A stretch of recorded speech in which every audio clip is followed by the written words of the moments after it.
Hi, everyone. Hi, Donna. Thank you so much for Hello. joining. You are welcome. It's great to be here. Thanks for having me. Thank you. So today we're going to chat about when rehab isn't just for dogs and horses. So all those interesting species that you get presented with and you're like, oh my gosh, what am I supposed to do? We're going to chat a little bit about what you should do. Um, and yeah, Donna's actually got a course that she's been running for quite some time that we're going to chat about a little bit as well, which focuses on that. So she's the perfect person for us to chat to about this. So Donna, thank you for coming on with us and getting ready to share your knowledge. Thank you. I'm thrilled to be able to. So thank you so much. So if there is, can you guys let us know that you can hear us? If you can just pop in the comments that you can see or hear us. I am not sure if we are in the small animal group. I'm getting a little error message here. Let me see if I can fix it.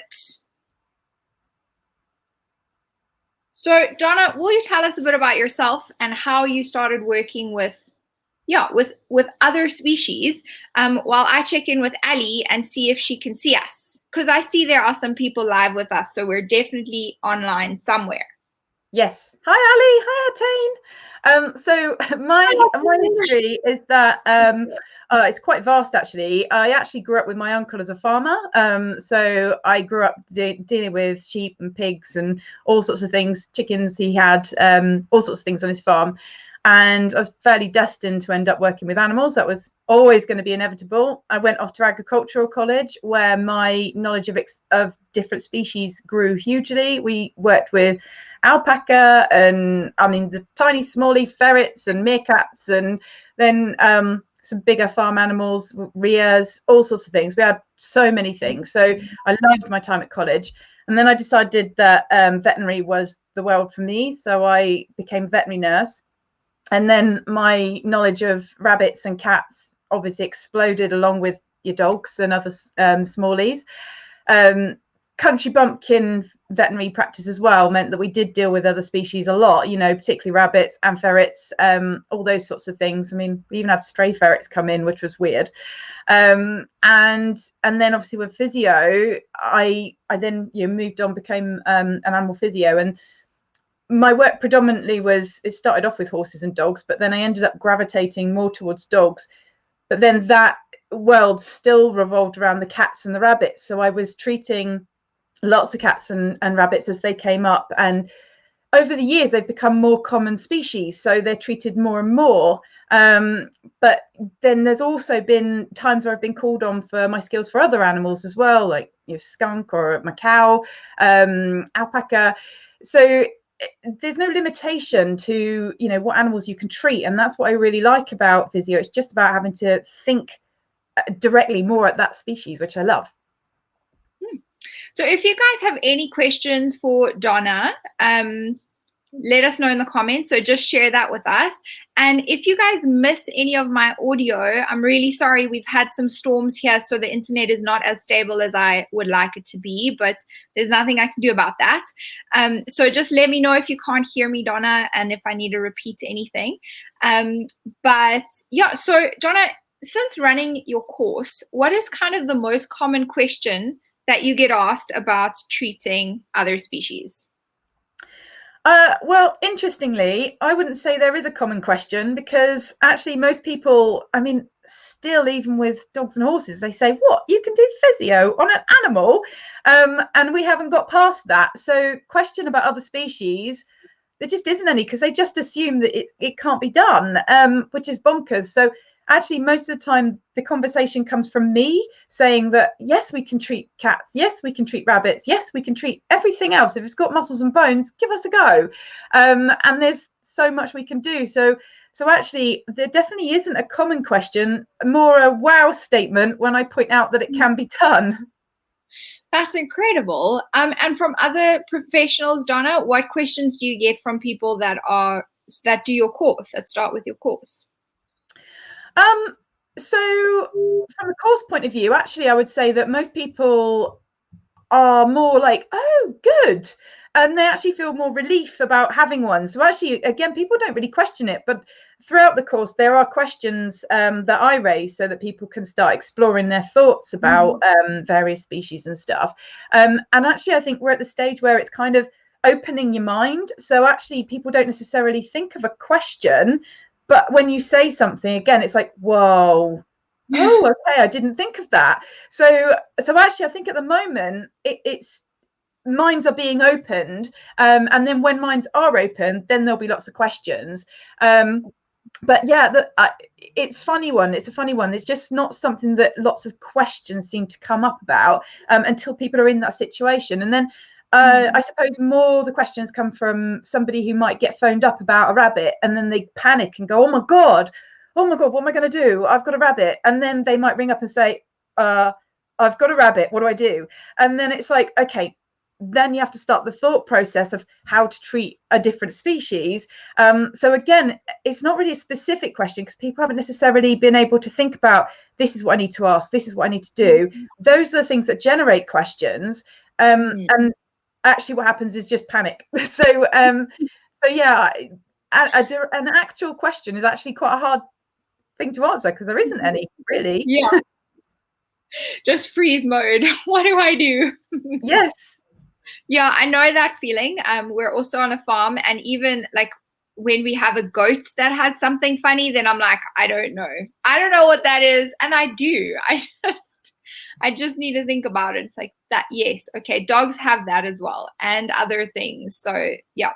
So what do you really love about treating other species? I love the thought process. That's my favorite about it. I love that you've got to think outside the box. It's different to what you normally do, and then you have to do lots of research.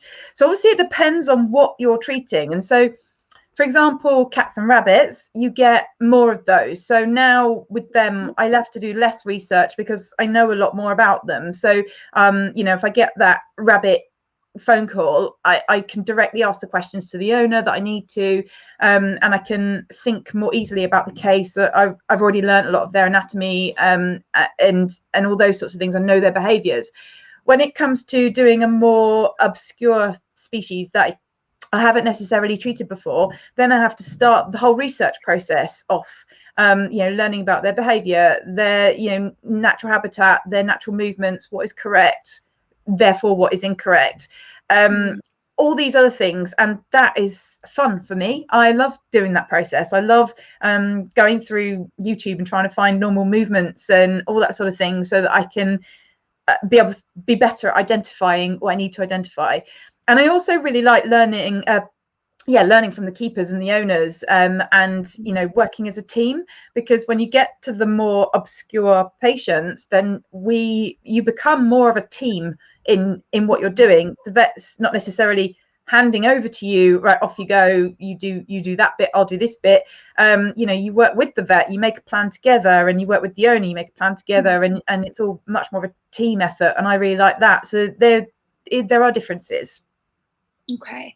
So in terms of the knowledge that you have and the knowledge that you need to treat a new species, is there some stuff that you can extrapolate from horses and dogs, or are you doing most of it? Are you doing new research to kind of identify what you're looking at? So there's loads that you can extrapolate from what we already know. So the fundamentals of physio don't change. We still know the tissue healing. Those things might change because of the animal type we're dealing with, or a great example is hibernation. So if you have hibernation, your metabolism slows down. It means tissue healing is going to slow down.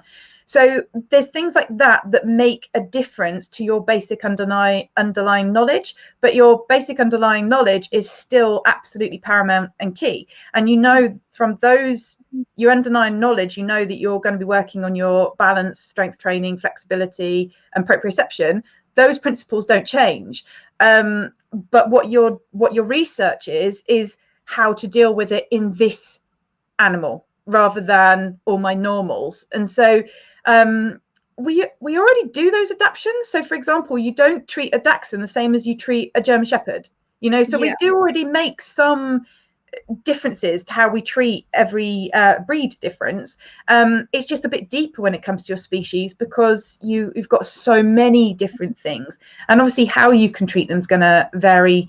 If, for instance, it's an animal you can't actually physically touch, then you're not going to be doing hands-on methods. You're going to be using visual methods. So you'll be watching how they move, their gait, how they lay down, watching for your joint angles through those normal motions. Are they, if they eat holding both hands, are they actually holding both hands in the same way, or is one arm sort of up like this because they can't actually bend at the shoulder correctly? And so you're just using other methods to gain the same information that you needed before. So there is, we've all got that underlying knowledge to build on. We just have to know our plan of attack of how we're going to build on it, if that makes sense. Yes, that makes me think of last week's webinar with Kirsten Kirkby-Shaw, where she was chatting about some different species. She's done some work with zoos, and she had some very interesting cases that she shared. But the basis that she was working and teaching us from is there are 4 principles of physiotherapy and they don't change, or of rehabilitation and they don't change. And when you go to see a new patient, those things are constant and you work from that framework. And I really love that. It really helps you be like, okay, I need to identify the problems and set goals, and this is how tissues heal, and this is, these are the modalities that we can and can't use, and it's all that always stays the same. So that's very cool. The behavior changes, like if an owner calls you mentioned YouTube, right? So if someone calls you with an iguana, do you go, how does an iguana move on YouTube? Is that what you do? I mean, you're probably not going to always find it so easily as that. I mean, that'd be lovely if you had those perfect titles available on YouTube. But my suggestion is, yes, you're basically trying to find examples of normal movement. So it might be that you have to watch a few David Attenboroughs, or something. There may well be people's pet iguanas that they've videoed. So yes, you're going to do that type of thing. And that's just because it's an easy source of potential information. You also have to realize that there's a lot of captive animals that are not necessarily moving perfectly. So you have to watch more than one source. You can't watch one and go, oh, that's how they move, if you've actually happened to have watched one that's also lame. So you have to do your research, and from more sources if possible. YouTube's a really useful source, so I do point people in that direction, just because there's lots of different videos and you can get hold of that. You see it quite well and quite quickly. But obviously, if you can also do some research papers, you read some research papers about how normal movement would be of a species, and things like that.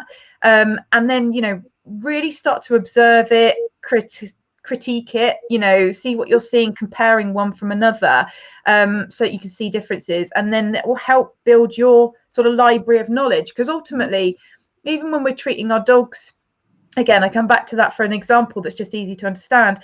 We know that a bulldog does not walk the same as a German Shepherd, but you look at that bulldog, you just know whether it's right or wrong. You actually don't really question whether you know that or not. You just know because you're so used to it. And so it's kind of that same thing, is just trying to get your confidence up as to what is normal movement. And I suppose actually, again, a more example that people could possibly relate to, for example, would be if you don't actually have rabbits, but you see a rabbit do a binky, you might have a heart attack because they go absolutely bonkers. And so seeing a binky for the first time would be like, uh-oh. And if they say, for instance, you treat them and they go mad afterwards, you might be absolutely horrified. You don't want them to do a binky after a treatment, obviously, because you do want them to chill out. But and for anyone who's listening, the binky is literally when they're just so excited and they jump all over the place. And yeah, YouTube it because it's very cute.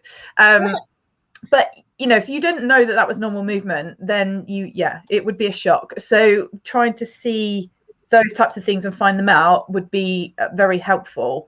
It'll put your mind at rest. I'm definitely going to go YouTube bunny binky when we're done here. So I haven't seen that, but that would be very cool. So I like that you've said now that we already make some adaptations, for example, the difference between treating a Dachshund and treating a German Shepherd, like we're going to arrange our environments a little bit differently, maybe sit in a different area, those kinds of things. And of course, like with the cat, we want to be in an enclosed room. So what are some of those things? Like, what are we going to do when we see a rabbit that is different in our setup and in our preparation to what we're used to? So with a rabbit, again, it's always going to depend on your situation, what the rabbit's like, how well handled they are. You know, if they are a rabbit that's less used to being handled, then obviously we have to make further adaptations. If they are well used to being handled, as some house rabbits are, then they're much closer to our sort of more domestic situation. But, you know, you have to know things like, so for example, in the old days, because that's another thing, information has moved forward hugely. In the old days, it used to be considered, oh, hold the rabbit upside down and then they chill out. Well, they do, but only seemingly. Their stress hormones are through the roof. So it's just that for rabbits, they freeze when they're scared. So, you know, you don't want to turn them upside down because you don't want that level of stress. In the veterinary world, it's considered that sometimes that is better than the alternative. So, I mean, you know, that's an argument to be had, you know, a different, you know, depending on the situation. But I don't turn any of mine upside down because I don't want those stress levels through the roof. So understanding those little things are really important. And also understanding that things like a rabbit will kick out if they're stressed or worried. And that, you know, rabbits' kicks are huge and they could break their own backs by doing it. They do that. And so that's scary. So you want to make sure that you're in control of your rabbit so that you know that if they do kick out, they are safe. So I might have a towel or position them so that their bum is right up against my leg. And then also from a safety point of view, it's also understanding what their method of attack is, you know. So with rabbits, they could scratch, they will kick, and they can bite. So understanding all those means that you can keep yourself safe as well. And then also it's also understanding what will help make them feel better, you know, what will help chill them out. I tend to always keep one hand on them and move very, very slowly. You know, I try not to put my body right over the top like a predator. You know, lots of those types of things will just help you create the better environment. Having the owner in is very helpful, and actually really helpful is having their bunny mate in. So because most rabbits, obviously, they're social. So if they have a bunny friend, which hopefully they do, but obviously, unfortunately, far too many are kept solitary.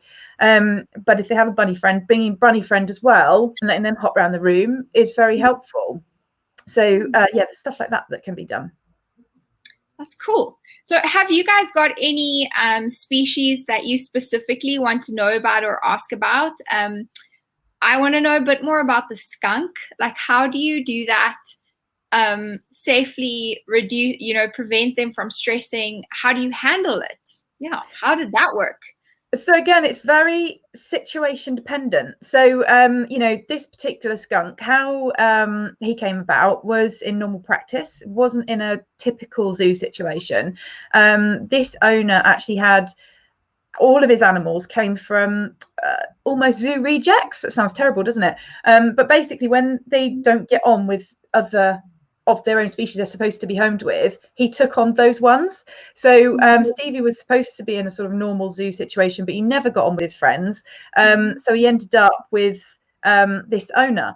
So he ended up being a house skunk effectively. I mean, he just ended up being the coolest dude ever. He obviously had everything looked after correctly in terms of his husbandry and all that sort of thing. But he also went to the pub, and he was just the coolest skunk ever. And so although I had to be mindful of things like spraying and his potential aggression, he didn't have any of those things. He was really highly domesticated, which made life a lot easier. But again, information and research, times have changed. So back when I did him, which was a few years ago now, there was less information to go by. So, you know, I worked as a team with the vet and the owner of the skunk. I would never claim to know more than the owner of a skunk because that's what they do. They know everything.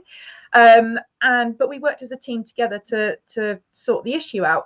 So the vet didn't actually really know what was going on with his lameness in his foreleg.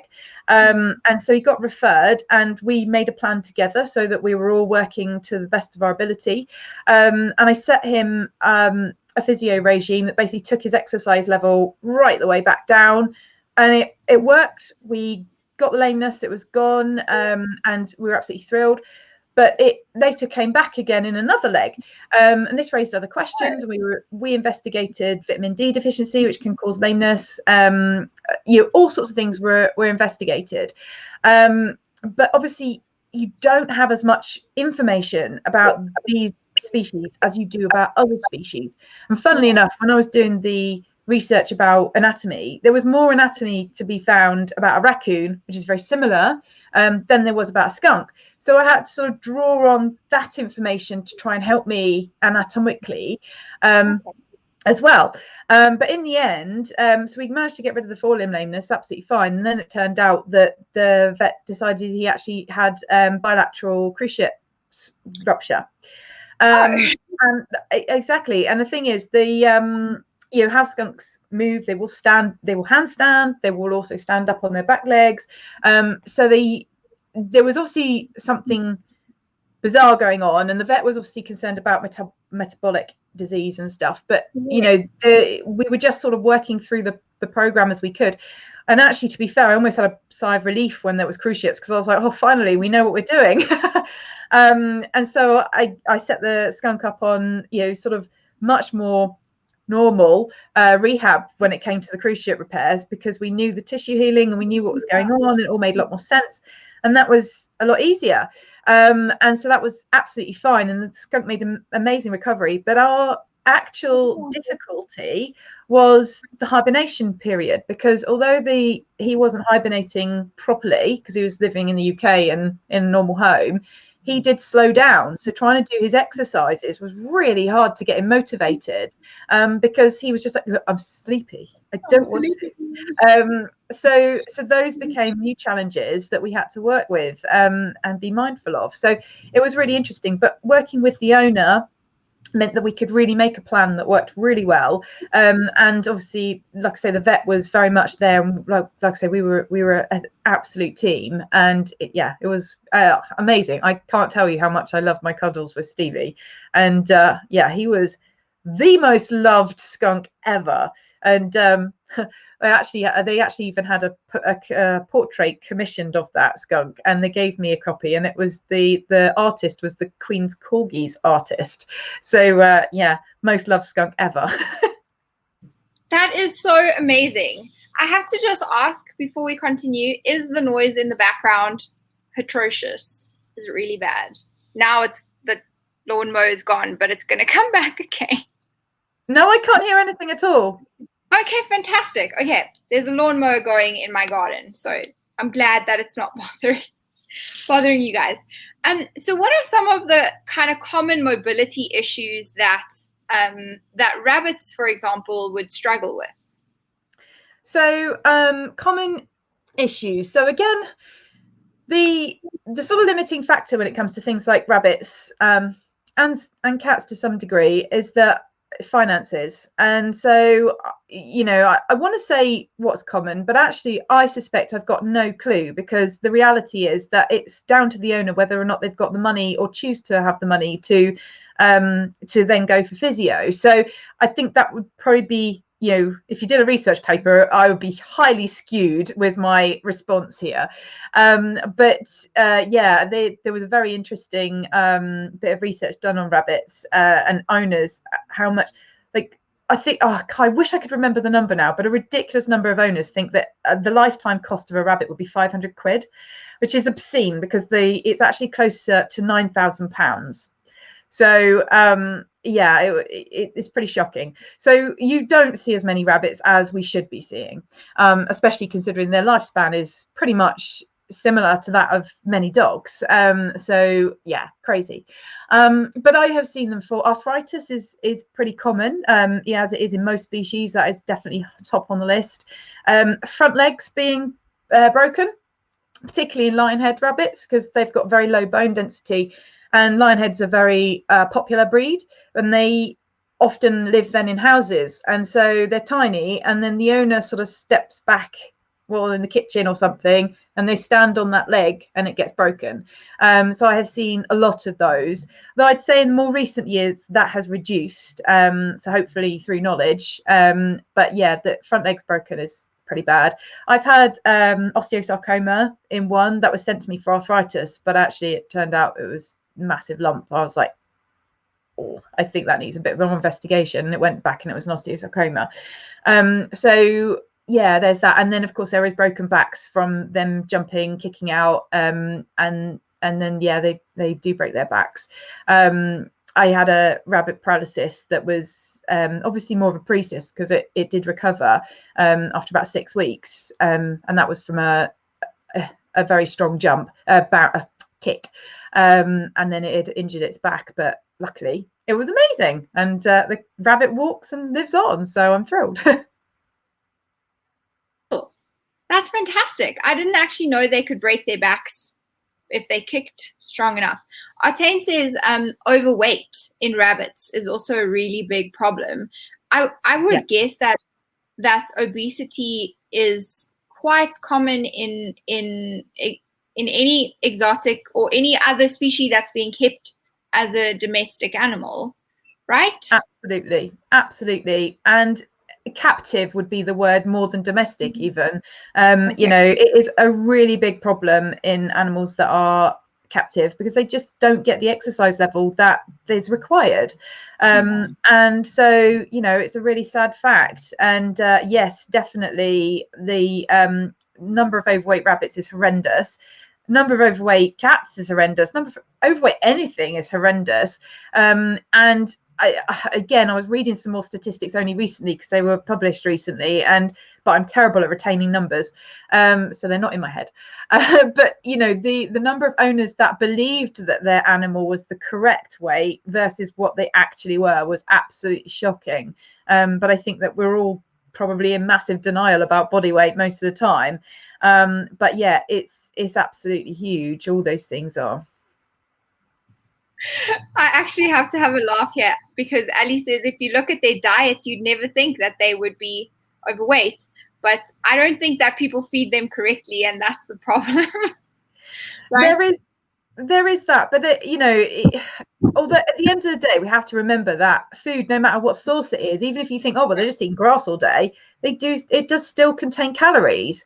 And so, you know, and to be given a balanced diet, they do then give them other things as well, and not necessarily the right things, because, you know, yeah, you're absolutely right. From a rabbit point of view, I mean, they need a lot of grass as their main source of energy. And actually, you know, what they would typically eat in the wild would not be a cucumber. You know, they would tend to be sort of more root vegetables, which are much high fiber, and, you know, roots and stuff like that. And so we don't get it right for most of them. And then ultimately you put them then in a box and expect them to be fine when they've got very little motivation. They're not going to go and find food. They're not, you know, doing all the normal humping and life things that they get on with, that would running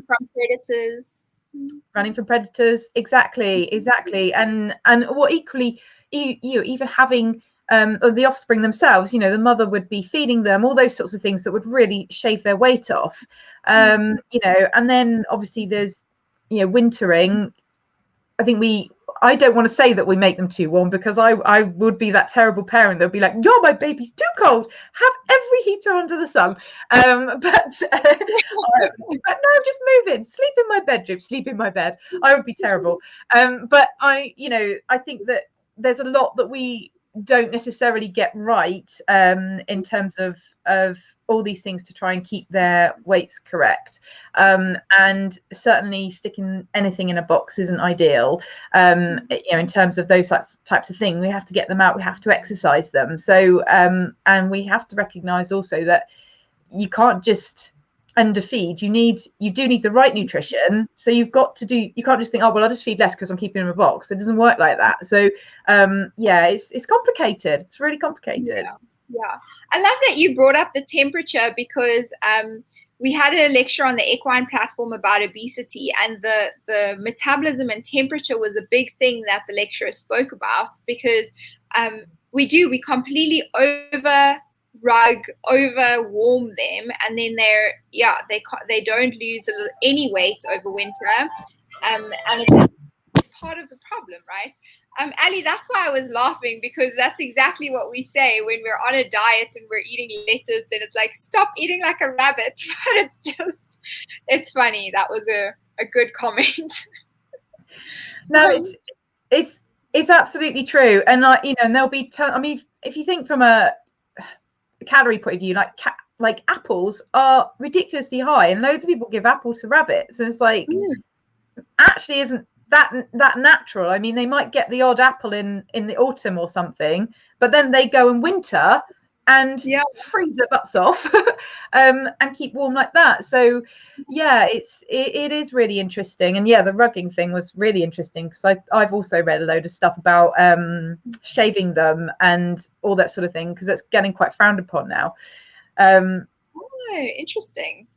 Yeah, I think it was the Royal College did their newsletter, and they had a published paper saying that because people shave them and then rug them, but actually that just affects how they regulate their own temperature, and they can't then get it right for their legs and things. So really, we should just be leaving them naked and natural, and giving them the right shelters, and then that should be right. But they have to also get used to it, because if they've been brought up in a way they've been rugged and shaved and God knows what, then just sticking them out's not going to work. Gonna work. No, definitely. So I'd like to also bring up the safety question, because I think that's often something that we're cautious about, especially if it's something big, or something like a ferret or a meerkat. Then I'm going, I don't know if I want to touch you, because you're definitely going to bite me. So how do you how do you deal with the safety aspect? What do you need to know and do in different situations? Safety is a really, really important question. Absolutely. And, you know, let's put it into perspective. We have to do a safety risk assessment with every animal. It doesn't matter what they are. You know, horses can be incredibly dangerous. They can run you over, kick you, or bite you. I've been bitten on the head really badly by a horse once. I was just sweeping past the front of his stable. I was minding my own business. So, you know, it really, you can't take anything lightly. You know, same with the dogs. You know, we've all asked the owners, oh, do they bite? And then they're like, oh no, he's lovely, never do a thing. And then you see him, you're like, whoa, I do not trust you. And then he gives you those eyes, and you're like, yeah, no. Exactly. So you have to do those risk assessments every day, and that is exactly the same when it comes to other species. It doesn't matter what they are, you have got to be careful. And obviously it just means different levels of careful. So you know, if you're dealing with an animal that's a zoo animal, for instance, you're not going to be working with them on your own anyway. You're going to be in a team with the keeper, and then, you know, you need to find out from them what the safety precautions are. It might well be that you're dealing with an animal you cannot touch, and that's absolutely fine. And you equally want to be careful, like even if it's so like the gorilla situation that Kirsten brought up was a really good point. So they, you know, he was putting his hand out, but he could easily have grabbed your hand back. So you don't want to be in that situation. So, you know, lots of animals are trained to put their various bodies bits in different positions so that you can do assessments, or, you know, whatever is needed. They're trained from a veterinary point of view, and you use that to your advantage. But you must be safe, and you must learn what their methods of attack are. So, and it, you know, even from a herbivore point of view, okay, he's not going to eat me, but what is he going to do that could be dangerous to me? So for an example, an alpaca or a llama, they might spit at you. They're going to aim at your eyes. And you don't want to get all that crud in your eyes. It's going to be pretty horrible. You know, 9 times out of 10, they're going to miss because they're not particularly clever at it. And it kind of goes everywhere as a big spray. It's not really the end of the world. But you have to make that risk assessment. Do you want to wear goggles? You may well not. You know, speak to the keeper, because most of the time they won't. But if you're not dealing with the directly head end, it might be okay, but those animals are still going to be able to kick you. so those are all your big animals. You have got to be really careful, and you mustn't be touching things that you shouldn't touch. That would just be silly and foolish. And as I say, you have to speak with your keeper and learn from them what their risk assessments are as well. They've already done them. It's unlikely you're going to be left to go in a tiger pen with a tiger. It's not going to happen, is it? But but you have to be able to be in control of your situation. And I'm just sort of thinking globally, I suppose there are situations where they have animals sedated so you can have photos, and that's terrible, isn't it? But I wouldn't trust a sedation, never in a million years, not unless it was done properly by a vet and for medical reasons, because then I know it's done right, and that's all part of the process. So it always take responsibility for yourself and do your risk assessments. And then when it comes to your smallies, absolutely right, meerkats bite, and they are not funny. So again, you've got to work with your animal, with your keeper, work out what's right and what's wrong. And you can't, like I say, you can't think, even for your domestic species, that they get handled all the time. Oh, well, then it's going to be absolutely fine.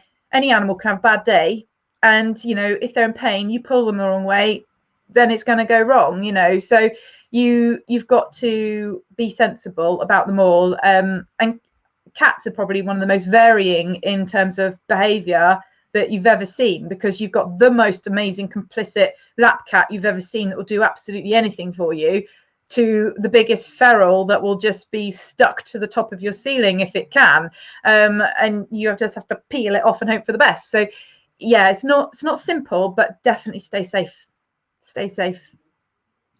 Okay, so it's just about relying again on the knowledge of the owner or the keeper, because they know that animal the best, and then being careful and sensible. I think that the point you raise is fantastic. Like, horses are very dangerous, but because I work with them, I know them, right? I know their behaviors and their signs. And the same thing with dogs. Like, we can recognize from a dog's eyes how it's looking at you, more or less where its tolerance is going to be. So it's easier to try and stay within that animal's tolerance, because you're being sensitive to their signs all the time.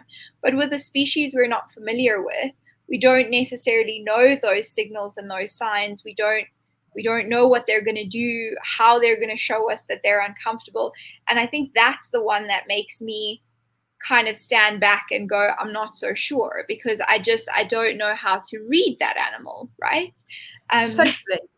And that's why I said it's really important to do your research, because then you go armed with the knowledge of, I'm not saying you're going to be completely as good as you are with dealing with dogs and horses, because you absolutely know them, because you've dealt with them every day. And that's why it means you have got to rely on the keeper and the owner to give you extra knowledge.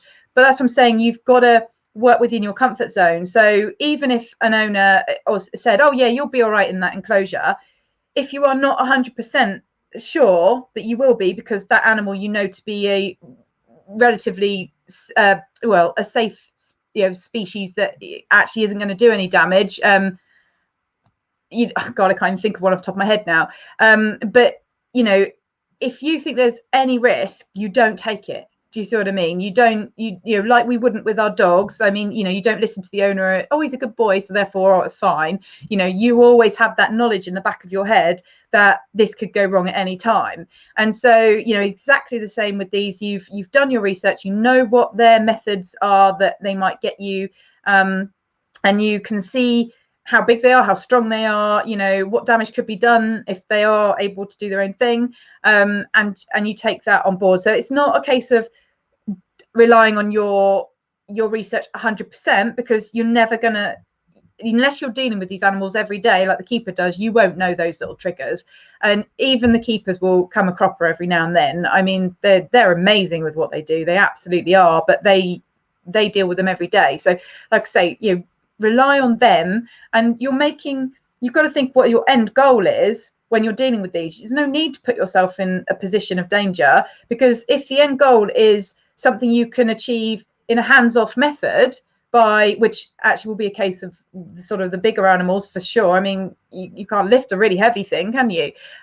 So if a hands-off method is sufficient, then that's absolutely fine. And so there's no need to put yourself in a dangerous position, because you haven't got to get out the goniometer and check a knee just because you can. If you can see that movement is right or wrong compared to the other side while doing your judgment from a distance, then you can set up an exercise plan. It might be pole work, for instance. I've seen pole work done with tigers really effectively too. If that works, then that's fine, and you've done it really safely without touching them. Fabulous. I love it. Fantastic. Just get creative, and Yes. Don't take chances. Yeah. No. So how do we gain confidence and experience working with other species? That's the toughest nut to crack. Confidence and experience is only going to come from putting yourself out there. So the best way is going to be to volunteer at zoos or wildlife parks, farms, anything you can, to agricultural college. You can gain your experience from anywhere. What you have to recognize as well, though, is that you don't know what animals you're going to get called for. So you could gain a load of experience in sheep and never get a sheep call. So, the more variety, the better. But obviously, the more time you spend with one species, the more you're going to get really good with that one species. But yeah, volunteering is going to be the absolute key to getting your experience. And I mean, certainly, like I say, my lifetime's come out of it. I mean, I grew up on a farm well, my uncle had a farm, but it, can't pay for that. Just it's one of those things that just happens. And so, obviously you have to try and work it around your work or whatever, and make it work, because obviously it is difficult if you're volunteering because you're not paid for that. So that is tough. And then your other research can come from our internet is an amazing resource. You can find loads of information, PubMed, all sorts of things. There are amazing places to gain information to help you achieve what you need to. But you just have to remember, you are not going to know it all alone. It's never going to be one person that knows everything when it comes to these species. And working as a team with your vet and with your keeper is absolutely imperative. And things like rabbits and cats, much easier to gain experience with, because we can get hold of those through your vets. You can volunteer a few days at the vets, and that would be an amazing experience no matter what. But there are also rabbit rescue centres and cat rescues and all sorts of things, and they desperately want volunteers. So yeah, I think that's probably the best answer. Put yourself out there and do some volunteer work. Yeah. Well, Donna, thank you so much. I love Artane shared a little rabbit agility video with us, so I'm going to go watch that now when we finish. Thanks so much, everyone, for joining us. And thank you, Donna, for joining us as well. You're welcome. Donna, if you want to share, once we finish, share the link to your course, so that anyone who would like to take a look at that can do so. That would be really great. Thank you. And just thank you. Thank you for sharing your knowledge. You're welcome. I'm glad to be able to. I want all animals treated. It'll be lovely. Yes, agreed. They should. What did you say earlier? If they have muscles and bones, send them my way. Yeah, exactly. Muscles and bones, they should be treated. Absolutely. Perfect. Everyone, thank you so much. Have a great day. Take care. Bye-bye.